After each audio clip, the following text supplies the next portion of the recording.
ఒకటి ఎదుక్కుంటా ఉంటారే అనుకోని నేను దేవస్థానం పోయి దేవస్థానం దర్శనం చేసుకొని వస్తుంది. చెప్పండి ఇప్పుడు ఏం తొందర అని, ఎవరిని ఇంకా తొందర, ఏం తొందర, మేమేం చేయాలి? పంచాయతీ వాళ్ళు నోటీస్ ఇచ్చిండారు అంటారు కదా మేడం.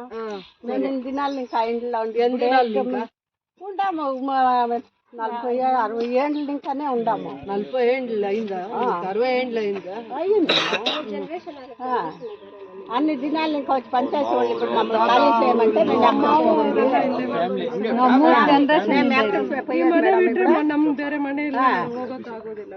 ಆದ್ರೆ ಬಿದ್ದೋಗೋ ಪರಿಸ್ಥಿತಿಯಲ್ಲಿದೆ. ಇದು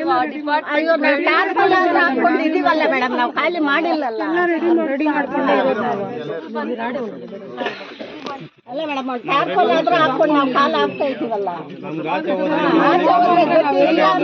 ನಾವು ಅಲ್ಲಿರೋದು. ಅವ್ರು ಬಂದು ಖಾಲಿ ಮಾಡಂದ್ರೆ ನಾವೆಲ್ಲಿಗೆ ಹೋಗೋದು? ಪಂಚಾಯತ್ ಬಂದಿಲ್ಲ, ಬರ್ತಾರ ಅಂತ ಆಫೀಸ್ಗೆ ನೋಟಿಸ್ ಕಳಿಸಿದ್ದಾರೆ. ಖಾಲಿ ಮಾಡಿಸಿ ನಾವು ಇದು ಮಾಡ್ತೀವಿ. ಅದಕ್ಕೆ ನಿಮ್ಗೆ ಆಫೀಸ್ ಅವ್ರು ಹೇಳಿದ್ರ? ನಿಮ್ಮ ಆಫೀಸ್ ಅವ್ರು ಹೇಳಿದ್ರ ಖಾಲಿ ಮಾಡ್ಬೇಕು ಅಂತ? ಇನ್ನು ಯಾರು ಹೇಳಿದ್ರು ಮೇಡಮ್ ಅವ್ರ ಹತ್ರ ಹೋಗೋದಕ್ಕೆ? ಪಂಚಾಯತಿ ಅಲ್ಲಮ್ಮ, ಒಂದ್ ನಿಮಿಷ, ಪಂಚಾಯತಿ ಅವರು ನೋಟಿಸ್ ಕೊಟ್ಟಿದ್ದಾರೆ. ಪಂಚಾಯತಿ ಅವರು ನೋಟಿಸ್ ಕೊಟ್ಟಿದ್ದಾರೆ. ನಿಮ್ಮ ಮನೆಗಳ ಹತ್ರ ಬಂದು ಯಾರಾದ್ರೂ ನಿಮ್ಮನ್ನ ಖಾಲಿ ಮಾಡಿ ಅಂತ ಹೇಳಿದ್ರ? ಮೇಡಮ್ ಇಲ್ಲಿ ಹೆಂಗ್ ಗೊತ್ತಾ ಮೇಡಮ್, ಟ್ರೈನ್ ಮಾಡಿ ಕಳಿಸಿಲ್ಲ.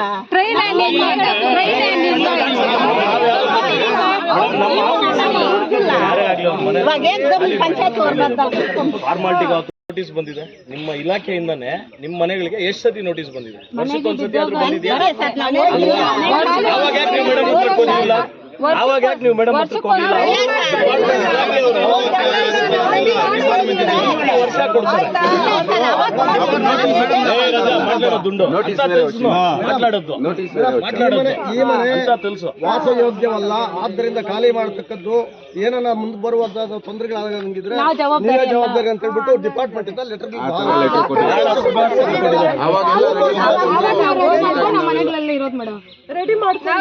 ಮನೆಗಳು ನೀಟಾಗಿ ರೆಡಿ ಮಾಡ್ಕೊಂಡಿದೀವಿ ಮೇಡಮ್. ಬಂದು ಒಂದ್ಸಲಿ ಒಂದ್ ಕೆಲಸ ಮಾಡಿ, ನೀವೆಷ್ಟು ಫ್ಯಾಮಿಲೀಸ್ ಅಲ್ಲಿ ಇದ್ದೀರಾ ಅರ್ಥ ಆಯ್ತಾ? ನಿಮಗೆ ಡಿಪಾರ್ಟ್ಮೆಂಟು ರಿನೋವೇಷನ್ ಮಾಡಿಕೊಡುತ್ತೋ ಗೊತ್ತಿಲ್ಲ. ನಿಮ್ಮ ಸ್ವಂತ ಖರ್ಚಲ್ಲಿ ರೆಡಿ ಮಾಡ್ಕೊಂಡು ನೀವು ಆ ಮನೆಯಲ್ಲಿ ಕ್ವಾರ್ಟರ್ಸಲ್ಲಿ ಇದ್ದೀರಾ ಅಂದರೆ ನಮ್ಗೇನು ಅಭ್ಯಂತರ ಇಲ್ಲ. ನಾವು ಇವತ್ತು ನಿಮ್ಗೆ ಹೇಳ್ತಾ ಇದ್ದೀವಿ, ನಿಮ್ಮ ಇಲಾಖೆಯವರು ಜವಾಬ್ದಾರಿಯಾಗಿ ನಿಮ್ಮನ್ನು ಖಾಲಿ ಮಾಡಿಸಿ ರಿನೋವೇಷನ್ ಮಾಡಿಕೊಟ್ರೆ ಅದಕ್ಕೂ ಅಭ್ಯಂತರ ಇಲ್ಲ. ಇಲ್ಲ ನಿಮ್ಮ ಇಲಾಖೆಯವರು ಒಂದು ಮನೇನೂ, ಒಂದು ನೀವು ಬಾಡಿಗೆ ಕಟ್ಟುವಂಥ ಮನೇನೂ ರೆಡಿ ಮಾಡಿಕೊಡಲ್ಲ. ನಾವೇ ನಮ್ಮ ಸ್ವಂತ ಖರ್ಚಲ್ಲಿ ನಾವು ಮಾಡಿಕೊಂಡು ಇರ್ತೀವಿ. ನಾಳೆ ಮಳೆ ಗಾಳಿ ಬಂದಾಗ ಏನಾದರೂ ಹೆಚ್ಚು ಕಡಿಮೆ ಆದರೆ ಇಲಾಖೆ ಜವಾಬ್ದಾರಿ ಅಲ್ಲ, ರೆವಿನ್ಯೂ ಡಿಪಾರ್ಟ್ಮೆಂಟ್ ಜವಾಬ್ದಾರಿ ಅಲ್ಲ, ಪಂಚಾಯತಿ ಜವಾಬ್ದಾರಿ ಅಲ್ಲ, ನಾವೇ ಜವಾಬ್ದಾರಿ ಅಂತ ಇರಬೇಕು. ಈಗ ಈ ವಿಚಾರ ಬಂದಿರೋದು ಬೇರೆ ಕಾರಣಕ್ಕೆ, ನಾನು ಅದನ್ನು ಅರ್ಥ ಮಾಡ್ಕೊಂಡಿದ್ದೀನಿ ಮೇಲ್ನೋಟಕ್ಕೆ. ಬಟ್ ನಿಮ್ಗೆ ಆ ಮನೆ ಬಿಟ್ಟರೆ ಬೇರೆ ಪರ್ಯಾಯವಾಗಿ ದಾರಿನೂ ಇಲ್ಲ. ಯಾಕಂದರೆ ನೀವು ನೆನ್ನೆ ಮೊನ್ನೆ ಹೋಗಿರೋರಲ್ಲ, 5 ವರ್ಷದಿಂದ ಹೋಗಿರೋರಲ್ಲ, 10 ವರ್ಷದಿಂದ ಹೋಗಿರೋರಲ್ಲ. ನೀವೇ ಹೇಳ್ತೀರಾ 3 ಜನರೇಷನ್ ಅಂದರೆ ನಿಮ್ಮ ತಾತ ಇದ್ದೇ ಸರಿ, ಆದ್ಮೇಲೆ ನಿಮ್ಮ ತಂದೆ, ಅದಾದ್ಮೇಲೆ ನಿಮ್ಮ ಮನೆಯವ್ರಿಗೂ ಇಲ್ಲೇ ಕೆಲಸ ಸಿಕ್ಕಿದೆ. 3 ಜನರೇಷನ್ನು ಕೂಡ ನೀವು ವಾಟರ್ ಸಪ್ಲೈ ಡಿಪಾರ್ಟ್ಮೆಂಟಲ್ಲಿ ಸಂಬಳ ತೊಗೊಂಡು ಔಟ್ಸೋರ್ಸಲ್ಲಿ ಪರ್ಮನೆಂಟು ಔಟ್ಸೋರ್ಸಲ್ಲಿ ಕೆಲಸ ಮಾಡುವಂಥವ್ರು. ಅದ್ರ ಜೊತೆಯಲ್ಲೂ ನಿಮಗೂ ಕಷ್ಟ ಇದೆ. ನಿಮ್ಗೆ ಅದು ಬಿಟ್ಟರೆ ಬೇರೆ ದಾರಿ ಇಲ್ಲ. ಬೇರೆ ಬಾಡಿಗೆ ಮನೆಗೆ ಹೋಗೋ ಶಕ್ತಿ ಇಲ್ಲ, ಬೇರೆ ಸ್ವಂತ ಮನೆ ಆಗಲಿ ಜಾಗ ಆಗಲಿ ಇಲ್ಲದೆ ಇರೋದ್ರಿಂದ ನಿಮ್ಮ ಪರಿಸ್ಥಿತಿನೂ ಅಂತ ಅನುಕೂಲವಾಗಿ ಇಲ್ಲ ಅಂತ ನನ್ನ ಅಭಿಪ್ರಾಯ. ಒಂದ್ಸತಿ ಎಲ್ಲ ಫ್ಯಾಮಿಲಿಗಳು ಕೂಡ ಯೋಚನೆ ಮಾಡಿ, ಎಲ್ಲ ಫ್ಯಾಮಿಲಿನೂ ನಿಮ್ಮ ಸ್ವಂತ ಖರ್ಚಲ್ಲೇ ನೀವು ಅದನ್ನು ರಿನೋವೇಷನ್ ಮಾಡ್ಕೊಂಡಿರೋರು ಇದ್ದೀರಾ. ಇನ್ನು ಸ್ವಲ್ಪ ಜನಕ್ಕೆ ಅದು ಶಕ್ತಿ ಇಲ್ದಿರೋರು ಹಂಗೆ ಇದ್ದಾರೆ. ಅವಾಗ ಡಿಪಾರ್ಟ್ಮೆಂಟ್ದು ಡ್ಯೂಟಿ ಆಗಿರುತ್ತೆ. ಪಂಚಾಯತಿ ಇದಕ್ಕಿಂತ ಫಸ್ಟ್ ನಿಮ್ಮ ಇಲಾಖೆಯವರು ಇದು ಈ ಪರಿಸ್ಥಿತಿಯಲ್ಲಿದೆ, ಯೋಗ್ಯವಾಗಿಲ್ಲ, ವಾಸಕ್ಕೆ ಯೋಗ್ಯವಾಗಿಲ್ಲ, ಇಲ್ಲಿ ಇದ್ರೆ ಅನುಕೂಲನಾ ಅನಾನುಕೂಲನಾ ಅಂತ ಹೇಳ್ತಾರಲ್ಲ, ಇದೆಲ್ಲ ಫಸ್ಟ್ ತಿಳ್ಕೊಂಡು ಇನ್ನೊಂದಿನ ನಮ್ಮನ್ನು ಕರೆಸಿ ನಿಮ್ಗೆ ಏನು ಅನುಕೂಲ ಮಾಡೋಕ್ಕಾಗತ್ತೆ ಮಾಡ್ತೀವಿ. ಪಂಚಾಯತಿಯವ್ರು ಯಾರು ಮುಂದೆ ಬಂದು 7 ದಿನದಲ್ಲಿ ನಿಮ್ಮನ್ನು ಖಾಲಿ ಮಾಡಿಸಲ್ಲ. ಏನು ಹೇಳ್ತಾ ಇದ್ದೀವಿ, ಪಂಚಾಯತಿಯವ್ರು ಯಾರು ಬಂದು ಇವತ್ತವರೆಗೂ ನಾವು ಯಾರು ಹೋಗಿಲ್ಲ, ಫಾರ್ಮಾಲಿಟಿ ಕೊಟ್ಟಿದ್ದೀವಿ ಅಷ್ಟೇ. ಆಯ್ತಾ? ಆಮೇಲೆ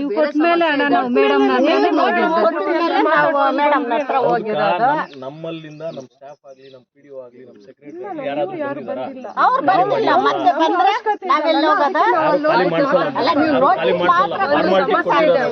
ಆಯ್ತು. ಒಂದು ಸಮಸ್ಯೆ ಇದೆ, ಅದು ರೆವಿನ್ಯೂ ಡಿಪಾರ್ಟ್ಮೆಂಟ್ ಜೊತೆ ಕೂತ್ಕೊಂಡು ಮಾತಾಡ್ತೀವಿ. ನಮಗೂ ಗೊತ್ತಿಲ್ಲ ನಿಮ್ಮ ಮನೆಗಳು ಎಷ್ಟಿದಾವೆ ಅಂತ ಅಂದ್ಬಿಟ್ಟು, ಅದಕ್ಕೆ ಮೂಲ ದಾಖಲೆಗಳು ಕೂಡ ಗೊತ್ತಿಲ್ಲ. ಇನ್ನೂ ಒಂದ್ಸತಿ ನಾವು ರೆವಿನ್ಯೂ ಡಿಪಾರ್ಟ್ಮೆಂಟ್ ಅವ್ರು ಇಲ್ಲಿ ಬರಲೇಬೇಕಾಗತ್ತೆ, ಬರ್ತೀವಿ ಕೂಡ. ಮೂಲ ದಾಖಲೆಗಳು ಫಸ್ಟ್ ತಿಳ್ಕೊಳ್ಳೋಣ. ಆ ಮನೆಗಳನ್ನ ಯಾವ ಥರ ಕಟ್ಟಕ್ಕೆ ಯೋಗ್ಯವಾಗಿದ್ದಾವ ಅಥವಾ ನೀವು ವಾಸ ಮಾಡೋಕ್ಕೆ ಯೋಗ್ಯವಿದ್ದಾವೆ ಅದು ಒಂದು ರಿಪೋರ್ಟ್ ನೀವು ಮಾಡಿಸ್ಬೇಕು. It is your duty. ಎಷ್ಟು ಮನೆಗಳಿದ್ದಾವೆ, ವಾಸ ಇರೋವಂಥವ್ರದ್ದು ಯೋಗ್ಯವಾಗಿದೆ ಇಲ್ಲ. ಅವ್ರು ರಿನೋವೇಷನ್ ಮಾಡ್ಕೊಂಡಿರೋ ಅಂಥವ್ರದ್ದು ಏನೂ ಸಮಸ್ಯೆ ಇಲ್ಲ. ನಿಮಗೆ ಗೊತ್ತಾಗುತ್ತೆ ಯಾರ್ಯಾರು ರಿನೋವೇಷನ್ ಮಾಡ್ಕೊಂಡು ವಾಸ ಇದ್ದಾರೆ. ಮಿಕ್ಕಿದ ಎಲ್ಲಾನು ಕೂಡ ಇದು ವಾಸಕ್ಕೆ ಯೋಗ್ಯವಾಗಿಲ್ಲ. 120 years ಬಿಲ್ಡಿಂಗ್ ಇದೆ. ಇವ್ರ ತಂದೆ, ಇವ್ರ ತಾತ ಮತ್ತು ಇವತ್ತು ಈಗಿರೋರು ಕೂಡ ಇಲ್ಲಿ ನಮಗೆ ಔಟ್ಸೋರ್ಸಲ್ಲಿ ಸೇವೆ ಮಾಡ್ಕೊಂಡು ಬರ್ತಾ ಇದ್ದಾರೆ.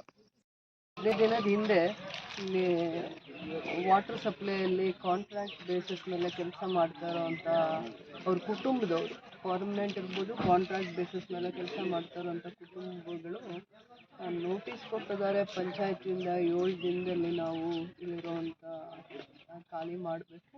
ನಮಗೆ ಆ ಕ್ವಾರ್ಟರ್ಸು ಕೂಡ ಯೋಗ್ಯವಾಗಿಲ್ಲ ಮತ್ತು ನಮಗೆ ಪರ್ಯಾಯವಾಗಿ ಬೇರೆ ಯಾವುದು ಮನೆ ಅಥವಾ ಬಾಡಿಗೆ ಮನೆಗೆ ಹೋಗುವಂಥ ಶಕ್ತಿ ನಮಗಿಲ್ಲ ಅಂತ ಅಂದ್ಬಿಟ್ಟು ಇಲ್ಲಿ ಬಂದು ಸ್ಥಳೀಯರು ಮತ್ತು ಈ ಕ್ವಾರ್ಟರ್ಸಲ್ಲಿ ಉಳ್ಕೊಂಡಿರುವಂಥ ಕುಟುಂಬಗಳವ್ರು ಎಲ್ಲರೂ ಕೂಡ ಬಂದಿದ್ದರು.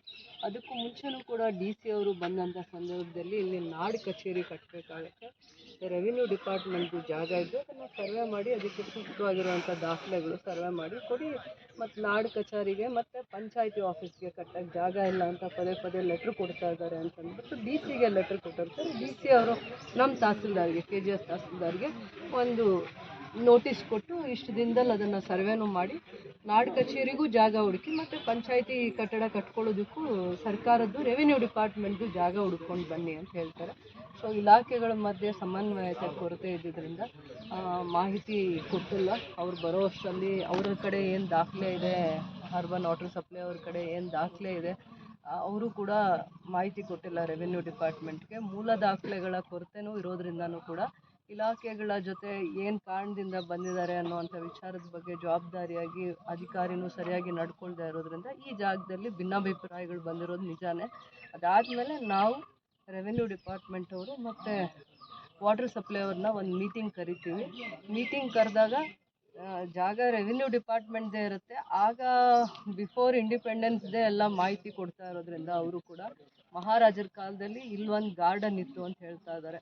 ಗಾರ್ಡನ್ ಇತ್ತು, ಉದ್ಘಾಟನೆ ಮಾಡಿಕ್ಕೆ ಅವ್ರನ್ನೇ ಕರೆದಿದ್ರು, ಒಡೆಯರ್ನ ಕರೆದಿದ್ರು ಅಂತ ಹೇಳ್ತಾ ಇದ್ದಾರೆ. 120 ವರ್ಷಗಳ ಚರಿತ್ರೆ ಇರೋವಂಥ ಜಾಗ. ಸಣ್ಣ ಪುಟ್ಟ ವಿಚಾರಗಳು ಬರುತ್ತೆ ಹೋಗುತ್ತೆ, ಆದರೆ ಚರಿತ್ರೆ ಉಳಿಸ್ಕೊಳ್ಳೋವಂಥ ಕೆಲಸ ಮಾಡಬೇಕು ಅಂತಂದರೆ ಮುಂದೆ ಬರೋವಂಥ ದಿನಗಳಲ್ಲಿ ಬೇತ್ಮಂಗ್ಲ ಪಟ್ಟಣ ಪಂಚಾಯತಿಗೆ ಅಪ್ಗ್ರೇಡ್ ಮಾಡೋದಕ್ಕೆ ಒಂದು ಪ್ರಸ್ತಾವನೆ ಸರ್ಕಾರದ ಹಂತದಲ್ಲಿ ಇದೆ. ಅದಾದಮೇಲೆ KGF ಡೆವಲಪ್ಮೆಂಟ್ ಅಥಾರಿಟಿ ಸಪ್ರೇಟ್ ಆಗ್ತಾ ಇದೆ, ಬಂಗಾರಪೇಟೆದೇ ಸಪ್ರೇಟು ಮತ್ತು KGFದು ಸಪ್ರೇಟ್ ಆಗ್ತಾ ಇರೋದ್ರಿಂದ KGF ವ್ಯಾಪ್ತಿಗೆ ಬೇತ್ಮಂಗ್ಲ, ಕ್ಯಾಸಂಬಳ್ಳಿ ಹೋಬಳಿಗಳೆಲ್ಲನೂ ಕೂಡ KGF ಡೆವಲಪ್ಮೆಂಟ್ ಅಥಾರಿಟಿ ಲಿಮಿಟ್ಸ್ಗೆ ಬರೋದರಿಂದ ಇದನ್ನು ಆದ್ಯತೆ ಮೇಲೆ ಅಭಿವೃದ್ಧಿ ಮಾಡಿಸೋವಂಥದ್ದು ನಮ್ಮ ಜವಾಬ್ದಾರಿ ಕೂಡ ಆಗಿರುತ್ತೆ. ಟೂರಿಸಮ್ ಡೆವಲಪ್ ಮಾಡಬೇಕು ಅಂತ ದೂರದೃಷ್ಟಿ ಇಟ್ಕೊಂಡಿದ್ದೀನಿ. ಯಾಕಂದರೆ ಇದೊಂದು 1000 ಎಕರೆ ಕ್ಯಾಶ್ಮೆಂಟ್ ಏರಿಯಾ ಇರುವಂಥ ಬೇತ್ಮಂಗ್ಲ ಲೇಕ್ ಇದು. ಆ ಒಂದು ಕನಸಿನಿಂದ ಬರೋವಂಥ ಭವಿಷ್ಯದಲ್ಲೂ ಕೂಡ ಈ ಜಾಗದಲ್ಲಿ ಕುಡಿಯೋ ನೀರಿಗೆ ಯೋಗ್ಯವಾಗಿ ವ್ಯವಸ್ಥೆ ಮಾಡಿಕೊಂಡ್ರೆ ಮುಂದೆ KGFಲ್ಲಿ ಇಂಡಸ್ಟ್ರೀಸ್ ಬಂದಾಗ ಇಂಡಸ್ಟ್ರಿಯಲ್ ಟೌನ್ಶಿಪ್ಪು, ಇಂಟಿಗ್ರೇಟೆಡ್ ಟೌನ್ಶಿಪ್ಪು ಅಭಿವೃದ್ಧಿ ಆಗಲಿಕ್ಕೆ ಕುಡಿಯೋ ನೀರಿಗೆ ಯೋಗ್ಯವಾಗಿರುವಂಥ ಜಾಗ. ಅದಾದಮೇಲೆ 5 ರಿಂದ 6 ಕಿಲೋಮೀಟ್ರ್ ದೂರನೇ ಇದೆ ಇದು KGF ನಗರ ಭಾಗಕ್ಕೆ. ಅದರಿಂದ ಇದಕ್ಕೆ ನಾನು ಹೆಚ್ಚಿನ ಒತ್ತನ್ನು ಕೊಡ್ತೀವಿ. ಬರೋವಂಥ ದಿನಗಳಲ್ಲಿ ರೆವೆನ್ಯೂ ಡಿಪಾರ್ಟ್ಮೆಂಟು ಮತ್ತು ವಾಟರ್ ಸಪ್ಲೈ ಜೊತೆ ಇರುವಂಥ ಅಭಿಪ್ರಾಯಗಳು, ಭಿನ್ನಾಭಿಪ್ರಾಯಗಳನ್ನ ದೂರ ಇಡಿಸಿ ಎರಡೂ ಇಲಾಖೆಗಳನ್ನ ಸಮನ್ವಯವಾಗಿ ತೊಗೊಂಡು ಹೋಗಿ ಇಲ್ಲಿಗೆ ಬರೋ ಉದ್ಯಾನವನ ಉಳಿಸ್ಕೊಳ್ಳುವಂಥದ್ದು ಮತ್ತು ನಾಡು ಕಚೇರಿಗೆ ಯೋಗ್ಯವಾಗಿರೋ ಜಾಗ ಹುಡುಕಿ, ಪಂಚಾಯತಿಗೂ ಯೋಗ್ಯವಾಗಿರುವಂಥ ಜಾಗ ಹುಡುಕಿ ನಾಳೆ ಇದು ನಗರ ಭಾಗನ ಸ್ವಲ್ಪ ಪಟ್ಟಣ ಪಂಚಾಯತಿ ಕೇಡರ್ಗೆ ಇನ್ನೂ ಸ್ವಲ್ಪ ಮೇಲೆ ಹೈಯರ್ ಕೇಡರ್